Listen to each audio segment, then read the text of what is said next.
Feeling that annoying tickle in your throat or the start of a cough? Don't let it ruin your day. I've got a super simple, all-natural hack that works wonders for me, and it costs almost nothing. First thing, when you hop in the shower, take a moment to gargle with the water. Do it 3 or 4 times, really letting it hit the back of your throat.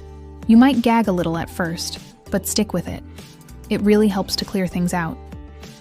Next, blow your nose or try, it may take a little bit, but do not be shocked if your nose starts to drain or your throat spits out phlegm. Next up is my secret weapon, raw garlic. I know, it sounds intense, but it's a game changer. I just chop up a clove and take small bites, chewing quickly and chasing it with water.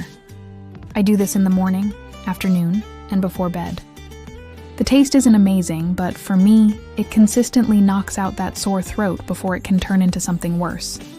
It's cheap, easy, and effective. Hope this little trick helps you stay healthy. If you found this useful, give it a like and follow for more tips.